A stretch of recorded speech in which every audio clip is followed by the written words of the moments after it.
ప్రియులారా, ప్రభునామమున మీకు శుభములు వందనములు తెలియజేయుచుంటున్నాము. మరి ఈ సమయంలో దేవుని యొక్క మాటలు మనము ధ్యానించడానికి ముందుగా ప్రార్థన చేసుకుందాం. మహాఘనుడా, మహోన్నతుడా, మా పరలోకపు తండ్రి, నీకే స్తోత్రములు స్తోత్రములు స్తోత్రములు తండ్రి. ఈ సమయంలో మేము మీ యొక్క వాక్కులు మేము ధ్యానిస్తూ ఉంటుండగా మీరు నాలో ఉండి నా నోటిని మీరు బురగా చేసుకుని మీరు నాతోనూ నీ బిడ్డలతోనూ మీరు మాట్లాడమని నేను బతిమాలకు వేడుకుంటున్నాను తండ్రి. నిగూఢమైన సంగతులు వాటిని అన్నిటిని కూడా బయలుపరచమని నేను బతిమాలకు వేడుకుంటున్నాను తండ్రి.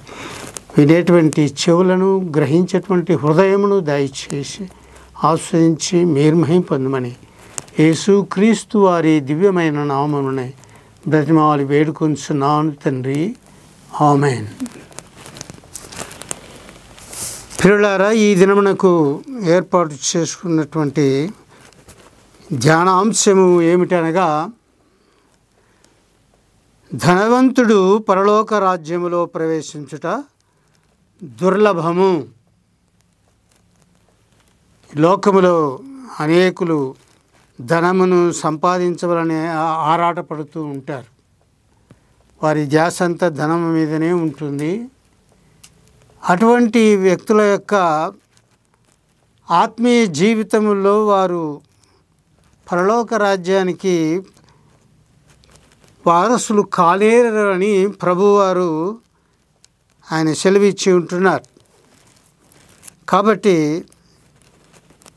పరిశుద్ధుడైనటువంటి మత్తయి రాసిన సువార్త 19వ అధ్యాయంలో 23, 24 వచనాలను మనము గమనించినట్లయితే ప్రభు ఇక్కడ తెలియజేస్తూ ఉంటున్నాడు. పరిశుద్ధుడైన మత్తయి రాసిన సువార్త 19వ అధ్యాయము 23, 24 వచనాలు. యేసు తన శిష్యులను చూచి, ధనవంతుడు పరలోక రాజ్యములో ప్రవేశించుట దుర్లభమని మీతో నిశ్చయముగా చెప్పుచున్నాను.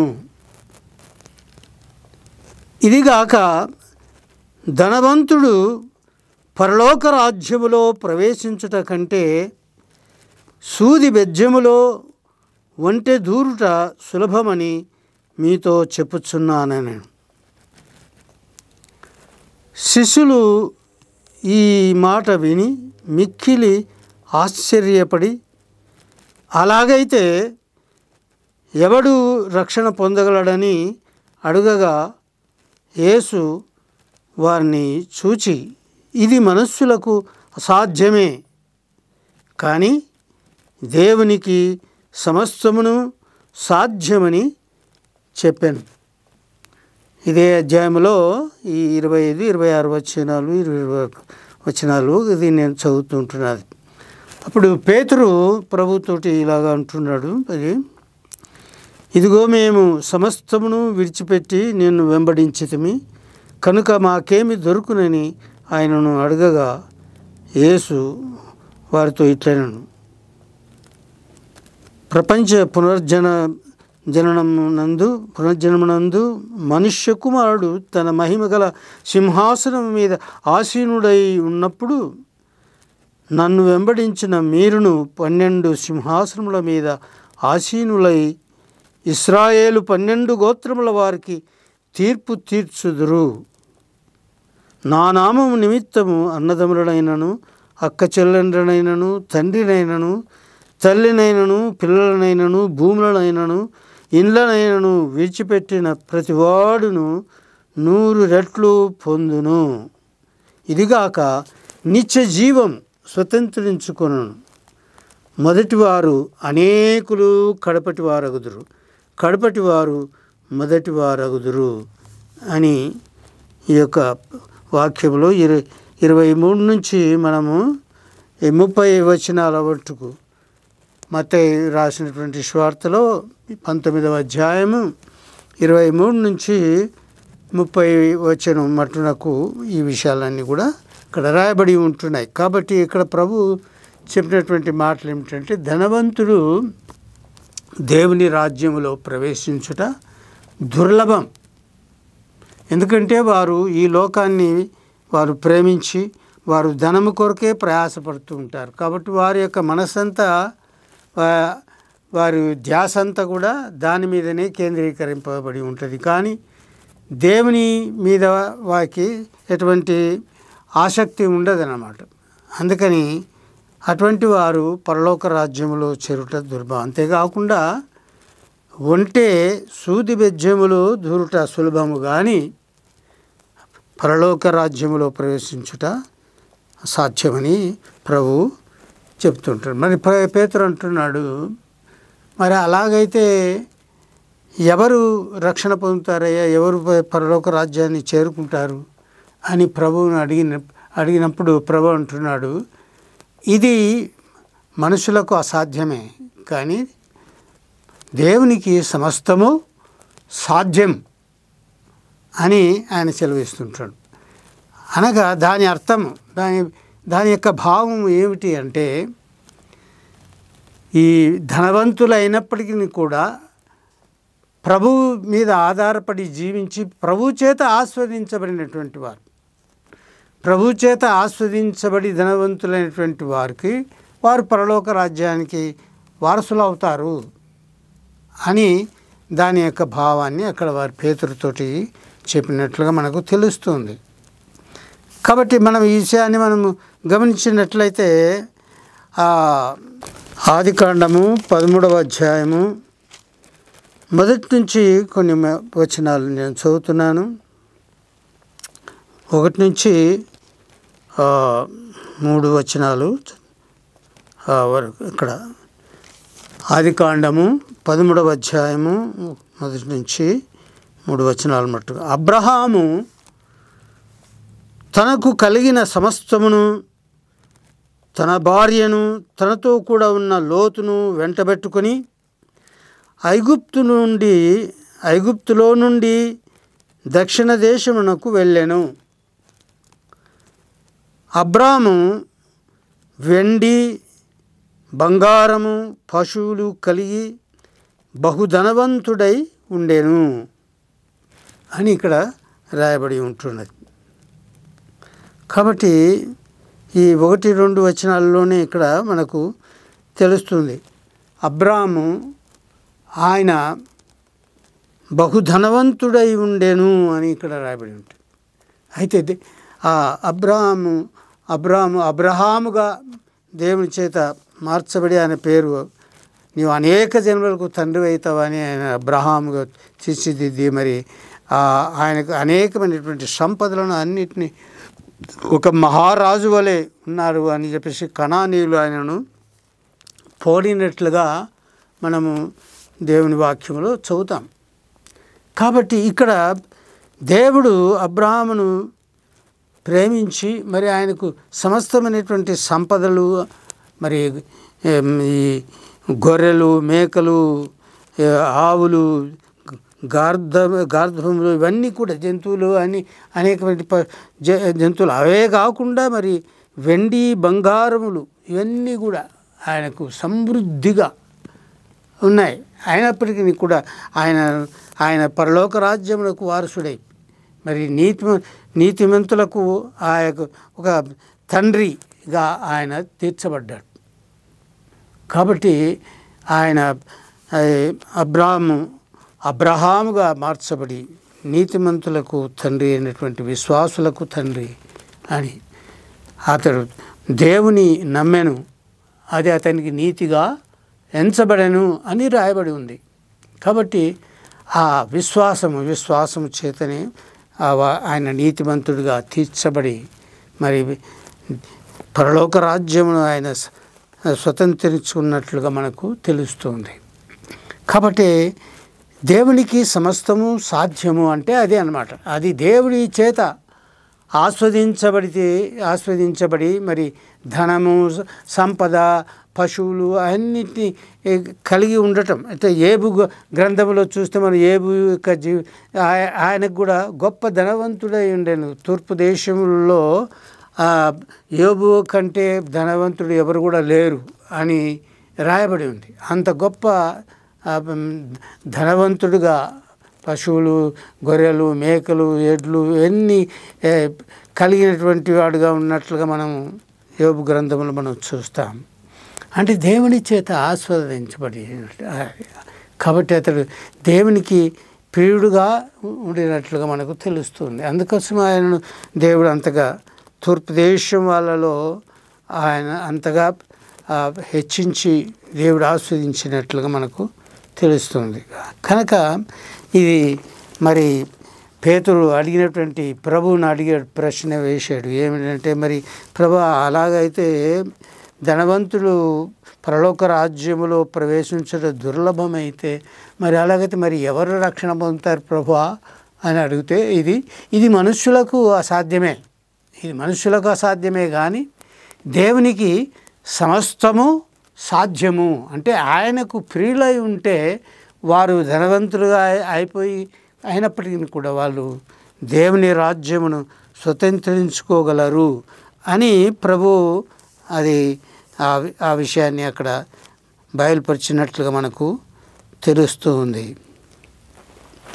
కాబట్టి మనము మత్తయి సువార్త 19వ అధ్యాయము 16 నుంచి కొన్ని మాటలు మనం చూసుకున్నట్లయితే, ఇదిగో ఒకడు ఆయన యొద్దకు వచ్చి, బోధకుడా, నిత్యజీవం పొందుటకు నేను ఏ మంచి కార్యము చేయవలనని ఆయనను అడిగాను అని ఇక్కడ రాస్తూ ఒక ధనవంతుని గురించి ఇక్కడ ఏ మంచి కార్యము చేయవలనని ఆయన అడిగాను. అందుకు ఆయన, మంచి కార్యమును గూర్చి నన్ను ఎందుకు అడుగుచున్నావు?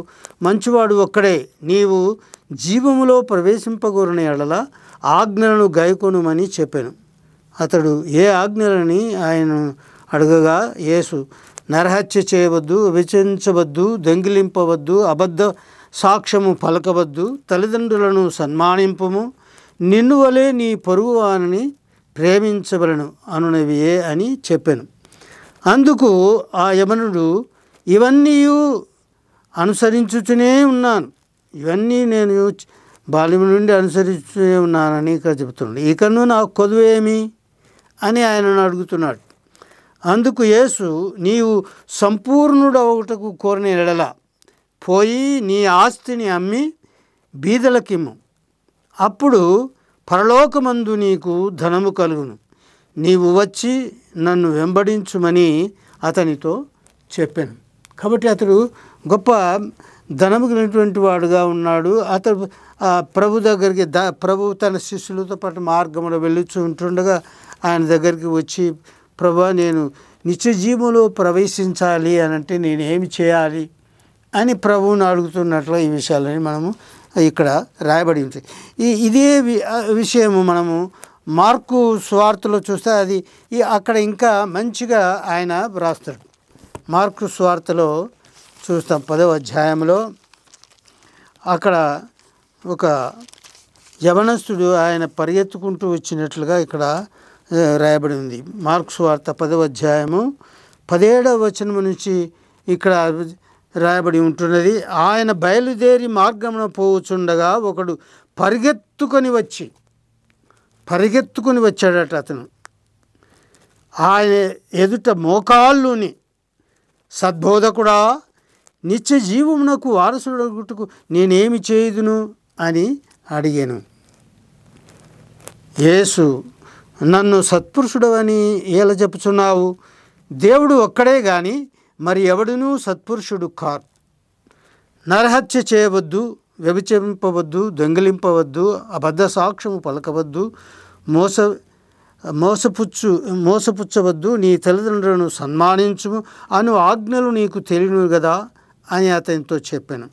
అందుకతడు, బోధకుడా, బాల్యం నుండి ఇవన్నీ అనుసరించుతూనే ఉంటిని అని చెప్పాను. యేసు అతన్ని చూచి అతన్ని ప్రేమించి, నీకు ఒకటి కొదువగా ఉన్నది అంటున్నాడు. నీకు ఒకటి కొదువగా ఉన్నది. నీవు వెళ్ళి నీకు కలిగినవన్నీ అమ్మి బీదలకు ఇమ్ము, పరలోకమందు నీకు ధనము కలుగును. నీవు వచ్చి నన్ను వెంబడింపుమని చెప్పాను. అతడు మిగుల ఆస్తి గలవాడు కనుక ఆ మాటకు ముఖము చిన్నబుచ్చుకొని దుఃఖపడుచు వెళ్ళిపోయాను. దుఃఖపడుచు మరి వెళ్ళిపోయాడట. నిత్యజీవం పొందుకోవాలి ప్రభువా, నేను ఏం చేయాలి అని పరిగెత్తుకుంటూ వచ్చాడు. యవనస్తుడు పరిగెత్తుకుంటూ వచ్చి ఆయన ఎదుట మోకాలు ఉన్నాడు. ఎంత విధేయతగాను మోకాల మీద పడి ఆయన బ్రతిమాలుకుంటున్నాడు. ప్రభువా, నేను నిత్యజీవనకు వారసుని కావాలని నాకు ఆశ కలిగి ఉంటుంది, నేను ఏం చేయాలి అని అతడు ఇక్కడ మార్కు గారు ఈ మాటలు చాలా చక్కగా రాశాడు ఆయన. కాబట్టి ఆయన పరిగెత్తుకుంటూ వచ్చాడట. ఆయన మార్గమన శిష్యులతో పాటు వెళ్ళుచూ ఉంటుండగా మరి ఆయన దగ్గరికి పరిగెత్తుకొని వచ్చి ఆయన ఎదుట మోకాళ్ళుని ఎంతో విధేయతతో, ప్రేమతో, విశ్వాసముతో ప్రభు దగ్గరికి వచ్చి ఆయన ఎదుట మోకాలుని మరి అంటున్నాడు, సద్బోధకుడా, నిత్య జీవమునకు వారసుడు నేను ఏమి చేయుదును అని ఆయనను అడిగాను అని అంటున్నాడు. కాబట్టి ఇతడు మిగుల ఆస్తి కలిగినటువంటి వాడుగా ఉన్నాడు అని ఇక్కడ మనకు తెలుస్తుంది.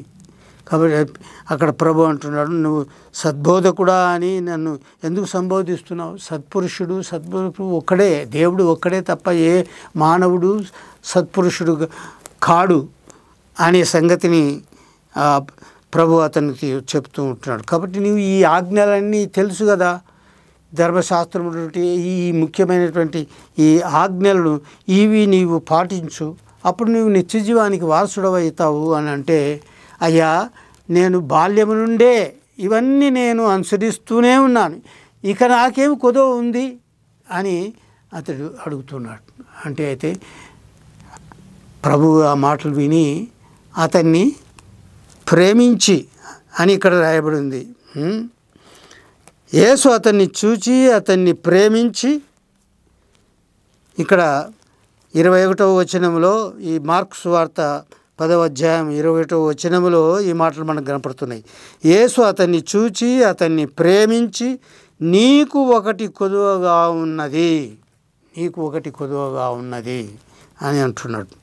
అది ఏమిటి అనగా, నీవు వెళ్ళి నీకు కలిగినవన్నీ అమ్మి బీదలకు ఇమ్ము, పరలోకమందు నీకు ధనము కలుగును, నీవు వచ్చి నన్ను వెంబడించుమని చెప్పాను. కాబట్టి దేవుడు అతడు ఎక్కువ ధనవంతుడుగా ఉంటున్నాడు. కాబట్టి అతని జీవము, అతని ప్రాణమంతా కూడా ధనం మీదనే ఉన్నది. అందుకనే అక్కడ ప్రభు అంటున్నాడు, ధనవంతులు పరలోక రాజ్యములో ప్రవేశించుట దుర్లభము అని. అందుకని ఎందుకంటున్నా చెప్పాడు అని అంటే, అతడు మిగుల ఆస్తి గలవాడు గనక అతడు ఆ మాటకు నీ దగ్గర ఉన్న ఈ ధనమంతా నువ్వు బీదలకు దానం చేసేసి, నీకు నిత్యజీవం కావాలి కదా. యేసు అతన్ని చూచి అతన్ని ప్రేమించి, నీకు ఒకటి కొదువుగా ఉన్నది, నీవు వెళ్ళి నీకు కలిగినవన్నీ అమ్మి బీదలకిమ్ము, పరలోకమందు నీకు ధనము కలుగును అని ప్రభు అతనితోటి చెప్తూ ఉంటున్నాడు. ఆ యవనస్తునితో, నీవు వచ్చి నన్ను వెంబడించు అని ప్రభు అతనితో చెప్పినప్పుడు, అతడు మిగుల ఆస్తి గలవాడు కనుక ఆ మాటకు ముఖము చిన్నబుచ్చుకొని దుఃఖపడుచు వెళ్ళిపోయాను. ఎంతో ఆసక్తితో పరిగెత్తుకుంటూ వచ్చాడు. యేసు ప్రభు దగ్గరికి పరిగెత్తుకుంటూ వచ్చి ఆయన ఎదుట మోకాలుని, సద్బోధకుడా, సత్పురుషుడా అని దేవుని ప్రభువును సంబోధిస్తూ, నేను నిత్య జీవనకు వారసుడు అవుటకు నేనేం చేయాలి అని ప్రభువును బ్రతిమాలి అడిగి చెప్తే, ప్రభు చెప్పినటువంటి మాటలకన్నిటినీ ఆలకించి ఆ ఆజ్ఞలన్నీ కూడా నేను పాటిస్తున్నాను. అయితే ఆయనను ప్రేమించి ప్రభు అంటున్నాడు, నీకు ఒకటి కొదువగా ఉంది. అది ఏమనగా, నీవు నీ ధనము మీదనే నీ యొక్క ప్రాణమంతా ఉన్నది కాబట్టి నీ ధనమునంతా బీదలకు అమ్మేసి అది బీదలకు ఇచ్చేసేది. నీ ఆస్తిని అవన్నీ కూడా అమ్మేసి బీదలకు ఇచ్చేసేది. ఆ తర్వాత నీవు వచ్చి నన్ను వెంబడించు, నీకు పరలోకంలో నీకు విస్తారమైన ధనము నీకు దొరుకుతుంది అని ప్రభు అతనికి చెప్పాడు. చెప్తే అతడు మిగుల ఆస్తి గలవాడు గనుక ఆ మాటకు ముఖము చిన్నబుచ్చుకొని దుఃఖపడుచు వెళ్ళిపోయాను అని ఇక్కడ రాయబడి ఉంది. కాబట్టి ఇతడు ఎందుకు అంటే అతడు ధనవంతుడు, అతని ప్రాణమంతా ధనం మీదనే ఉన్నది. అప్పుడు యేసు చుట్టూ చూచి ఆస్తి గలవారు దేవుని రాజ్యంలో ప్రవేశించుట ఎంతో దుర్లభము అని తన శిష్యులతో చెప్పాను. ఆయన మాటలకు శిష్యులు విస్మయం ఉందిరి. అందుకు యేసు తిరిగి వారితో ఇట్లా, పిల్లలారా, తమ ఆస్తి యందు నమ్మకం ఉంచువారు దేవుని రాజ్యంలో ప్రవేశించుట ఎంతో దుర్లభం. ధనవంతుడు దేవుని రాజ్యంలో ప్రవేశించుట కంటే ఒంటే సూది బెజ్జములో దూరుట సులభము అని ప్రభు వారికి ఇక్కడ బోధిస్తూ ఉంటున్నాడు. అందుకు వారు అత్యధికముగా ఆశ్చర్యపడి, అట్లయితే ఎవడు రక్షణ పొందగలడని ఆయనను అడిగిరి. యేసు వారిని చూచి, ఇది మనుషులకు అసాధ్యమే, కానీ దేవునికి అసాధ్యము కాదు. దేవునికి సమస్తము సాధ్యమే అని ఆయన సెలవిస్తూ ఉంటున్నాడు. కాబట్టి ప్రియులారా, ధనవంతుడు పరలోక రాజ్యములో ప్రవేశించుట దుర్లభం. అయితే దేవునికి ధనవంతులైన వారు కూడా పరలోక రాజ్యంలో చేరగలుగుతారు. అది దేవునికి సాధ్యము. అంటే ఆయన ముందు దేవుని ప్రేమించి దేవుని ఆజ్ఞలు గైకొనుచు ఆయన చిత్త ప్రకారంగా జీవించుతున్నటువంటి వ్యక్తులకు ఆయన కావలసిన సంపద అవన్నీ కూడా ఆయన సమృద్ధిగా ఇచ్చి ఆస్వాదించినట్లుగా మనం పాత నిబంధన గ్రంథంలో మనము అబ్రహామును ఏ విధంగా దేవుడు ఆస్వాదించాడో అది చూసాము. అదేవిధంగా యోబు గ్రంథంలో కూడా యోబును ఎలాగా ఆయన ఆస్వాదించబడ్డాడో అదంతా అది దేవునికి సాధ్యం. అటు వాళ్ళు ధనవంతులు అయినప్పటికీ కూడా వారు నీతివంతులుగా తీర్చబడి వారు పరలోక రాజ్యమునకు వారసులైనట్లుగా మనకు తెలుస్తూ ఉంది. కాబట్టి ధనవంతుడు పరలోక రాజ్యంలో చేరుట దుర్లభము అని ప్రభువారు చెప్పి ఉంటున్నారు. మరి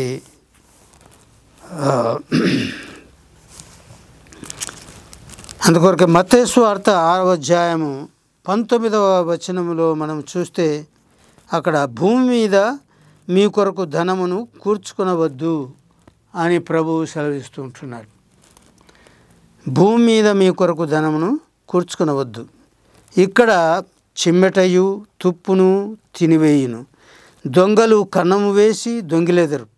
పరలోకమందు మీ కొరకు ధనమును కూర్చుకొనుడి. అచ్చట చిమ్మటైనను తుప్పైనను దాన్ని తినివేయదు, దొంగలు కన్నము వేసి దాన్ని దొంగిలరు.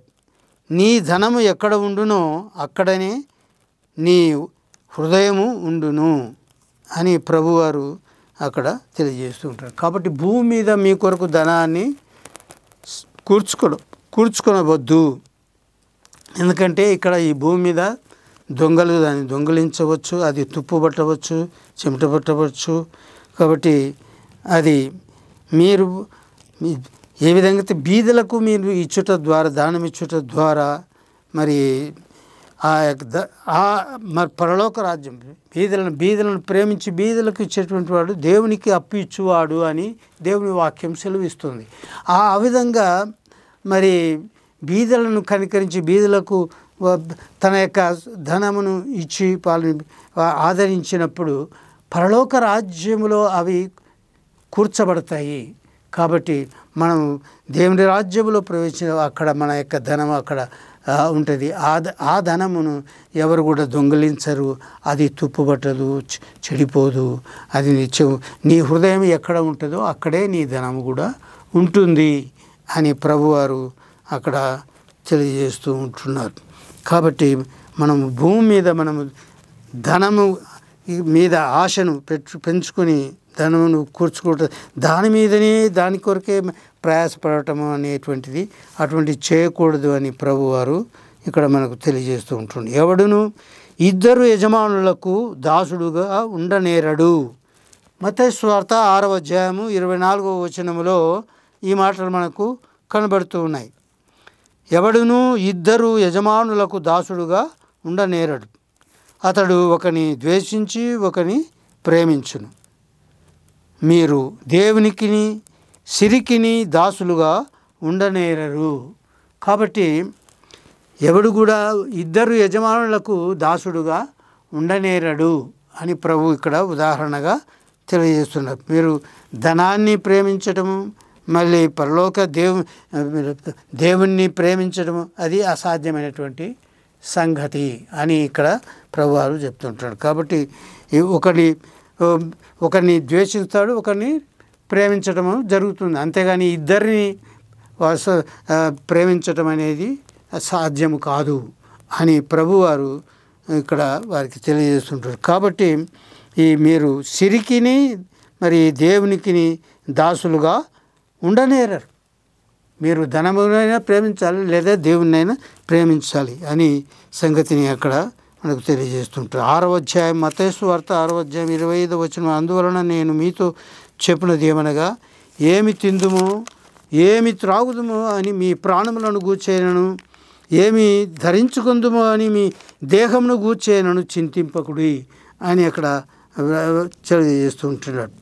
మీలో ఎవడు చింతించుట వలన తన ఎత్తు మూరడు ఎక్కువ చేసుకోగలడు. కాబట్టి మీరు ఈ లోకంలో మీరు దీని గురించి మీరు చింతించకూడదు. ఏమి తినాలి, ఏమి తాగాలి, అవన్నీ అవి మీరు పక్షులను చూడండి, పక్షులను అవన్నీ ఎవరు పోషిస్తున్నారు? పరలోకపు తండ్రే కదా. మీకు ఏమి కావాలని అవన్నీ ఆయనకు తెలుసు. కాబట్టి ఆయన గురించి మీరు తలంచండి. మొదట మీరు ఆయన రాజ్యమును నీతిని మొదట వెతుకుడి, అప్పుడు అవన్నీ మీకు అనుగ్రహించబడుతుంది అని అక్కడ ప్రభు చెప్తూ ఉంటాడు. కాబట్టి ఇందులో లూకా సువార్త మరి 16వ అధ్యాయంలో మనం చూస్తాం. లూకా సువార్త 16వ అధ్యాయము ధనవంతుడు లాజరు యొక్క స్టోరీని ప్రభువారు అక్కడ వాళ్ళకి తెలియజేసినట్లు మనకు తెలుస్తుంది. ఈ 16వ అధ్యాయం 19వ వచనం నుంచి మనం చూస్తే, ధనవంతుడు ఒకడు ఉండెను. అతడు ఊదా రంగు బట్టలు, సన్నపు నారబట్ట వస్త్రములను ధరించుకొని ప్రతిదినము బహుగా సుఖపడుచు ఉండువాడు. లాజరు అను ఒక దరిద్రుడు ఉండెను. వాడు కురుపులతో నిండిన వాడై ఆ ధనవంతుని ఇంటి వాకిట పడి ఉండి అతని బల్ల మీద నుండి పడు రొట్టె ముక్కలతో ఆకలి తీర్చుకొనగోరెను. అంతేగాక కుక్కలు వచ్చి అతని కురుపులు నాకెను. ఆ దరిద్రుడు చనిపోయి దేవదూతల చేత అబ్రహాము రొమ్మున ఆనుకున్నట్టుకు కొనిపోబడెను. ధనవంతుడు కూడా చనిపోయి పాతిపెట్టబడెను. అప్పుడు అతడు పాతాళ లోకంలో బాధపడుచు కన్నులెత్తి దూరం నుండి అబ్రహామును అతని రొమ్మున ఆనుకొని ఉన్న లాజరును చూచి, తండ్రివైన అబ్రహామా, నాయందు కనికరపడి తన వ్రేలికొనను నీళ్లలో ముంచి నా నాలుకను చల్లార్చుటకు లాజరును పంపుము. నేను ఈ అగ్ని జ్వాలల్లో యాతన పడుచున్నానని కేకలు వేసి చెప్పాను. అందుకు అబ్రహాము, కుమారుడా, నీవు నీ జీవితకాలమందు నీకు ఇష్టమైనట్లుగా సుఖము అనుభవించితివి, అలాగుననే లాజరు కష్టము అనుభవించనని జ్ఞాపకం చేసుకుని ఇప్పుడైతే అతడు ఇక్కడ నెమ్మదిని పొందుతున్నాడు, నీవు యాతన పడుచున్నావు. అంతేగాక ఇక్కడ నుండి మీ యొద్దకు దాటగోరు వారు దాటి పోజాలకుండునట్టు అక్కడి వారు మా యొద్దకు దాటి రాజాలకుండునట్టు మాకును మీకును మధ్య మహా అగాధం ఉంచబడి ఉన్నదని చెప్పాను. అప్పుడు అతడు, తండ్రి, అలాగైతే నాకు 5 సహోదరులు ఉన్నారు. వారు ఈ వేదనకరమైనటువంటి స్థలమునకు రాకుండా వారికి సాక్ష్యం ఇచ్చుటకై నా తండ్రి ఇంటికి వారిని పంపవలనని నిన్ను వేడుకొంచున్నానని. అందుకు అబ్రాహాము వారి యొద్ద మోషేయు ప్రవక్తలు ఉన్నారు, వారి మాటలు వినవలనని అతనితో చెప్పగా, అతడు, తండ్రి అయిన అబ్రహామా, అలాగ అనవద్దు. మృతులలో నుండి ఒకడు వారి యొద్దకు వెళ్ళని ఎడల వారు మారుమనస్సు పొందుదరని చెప్పాను. అందుకు అతడు, మోషేయు ప్రవక్తలను చెప్పిన మాటలు వినని ఎడల మృతులలో నుండి ఒకడు లేచి వెళ్ళినను నమ్మరని అతనితో చెప్పాను. అని ఈ కథను ఇవన్నీ కూడా ప్రభువు అక్కడ ఉన్నటువంటి సమూహమునకు తెలియజేశాడు. కాబట్టి మరి ధనవంతుడు సుఖించాడు, వాడు పేదలను కనకరించలేదు కాబట్టి అతడు నరకమునకు కొనిపోబడ్డాడని దేవుని వాక్యం ఇక్కడ సెలవిస్తూ ఉంటున్నది. కాబట్టి మనం ఈ లోక సంబంధమైనటువంటి ధనమును ప్రేమించి మనకు తెలిసినటువంటి ఇది మన చుట్టుపక్కల ఉన్నటువంటి వారు బీద స్థితిలో ఆ తినుటకు ఆహారం లేక బాధపడుతున్నటువంటి వారికి మనం సహాయం చేయలేకపోతే మనం దోషులమవుతామని ప్రభు ఇక్కడ మనకు ఈ వృత్తాంతము తెలియపరుచు ఉంటున్నాడు. కాబట్టి అలాగున మనము బీదలను కనికరించి బీదలకు ఇచ్చినటువంటి వాడు దేవునికి అప్పిచ్చువాడని దేవుని వాక్యం సెలవుతుంది. ఆ విధంగా మనము బీదలను ప్రేమించినటువంటి వారముగా ఉండి మనకు కలిగినటువంటి దానిలో నుండే మరి బీదలను కనికరించి వారిని ఆదరించి వారికి సహాయం పడాలని కూడా దేవుడు హెచ్చరిస్తూ ఉంటున్నాడు. కాబట్టి లోభత్వం అనేది మనకి ఏది రానియకూడదని దేవుడు సెలవిస్తూ ఉంటున్నాడు. మరియు ఆయన ఏ విధమైన లోభమునకు ఎడము ఇవ్వకుండా మీరు చూసుకునుడి అని అంటున్నాడు. లోభి అనేటువంటి వాడు తినడు, ఇతరులకు పెట్టడు, అతడు సుఖించడు, ఇతరులను కూడా సుఖింపనియాడు అనమాట. అటువంటి లోభితనము, అది ఆ పీసినారితనము ఇవన్నీ కూడా వస్తాయి. కాబట్టి వారు ధనవంతుడే ఉండి కూడా ఏవి ఉపయోగం ఉండదు. అటువంటి స్థితిలో మనం ఉండకూడదని మరియు ఆయన వారితో మీరు ఏ విధమైన లోభమునకు ఎడమేయక జాగ్రత్త పడు, ఒకని కలిమి విస్తరించుట వాని జీవమునకు మూలము కాదనాను. మరియు ఆయన వారితో ఈ ఉపమానం చెప్పాను. ఒక ధనవంతుని భూమి సమృద్ధిగా పండెను, నా పంట సమకూర్చుకున్నటకు స్థలము చాలదు కనుక నేనేమి చేయుదును తనలో తాను అనుకొని ఆలోచించుకుని నేను ఈలాగు చేతును, నా కొట్లు విప్పి వాటికంటే గొప్ప వాటిని కట్టించి అందులో నా ధాన్యమును నా ఆస్తిని సమకూర్చుకొని నా ప్రాణముతో ప్రాణమా అనేక సంవత్సరములకు విస్తారమైన ఆస్తి నీకు సమకూర్చబడి ఉన్నది, సుఖించుము, తినుము, త్రాగుము, సంతోషించుమని చెప్పుకుందునని అనుకొనెను. అయితే దేవుడు వెర్రివాడా, ఈ రాత్రి నీ ప్రాణము అడుగుచున్నారు, నీవు సిద్ధపరిచినవి ఎవనివగునని అతనితో చెప్పెను. దేవుని ఎడల ధనవంతుడు కాక తన కొరకే సమకూర్చుకుని వాడు అలాగుననే ఉండనని చెప్పాను. కాబట్టి పిల్లలారా, మనం ఈ లోక సంబంధమైన ధనం మీద ఆశ పెట్టుకుని ఇలాగ లోభత్వములకు చోటిచ్చి మనము సుఖించకుండా ఇతరులు సుఖించకుండా లోభత్వ గుణమునకు గురి జీవించకుండా ఉండాలని ప్రభు ఈ మాటలన్నీ తెలియజేస్తున్నాడు. కాబట్టి మనం అటువంటి మనము ఈ లోకంలో ధనమును ప్రేమించకుండా ఉండవాలని, మన పరలోకకు సంబంధమైనటువంటి ధనమును మనము సమకూర్చుకోవాలని ప్రభు మనల్ని హెచ్చరిస్తున్నాడు. దేవుడి మాటలు ఆస్వాదించునుగాక. Amen.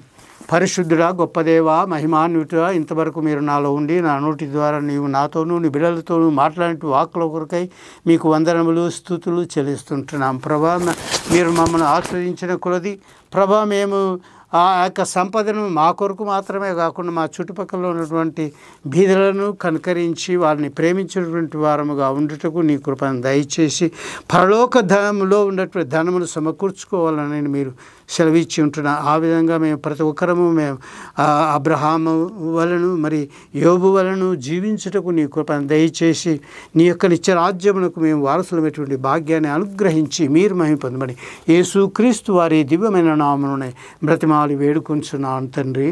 Amen, amen, amen. God bless you.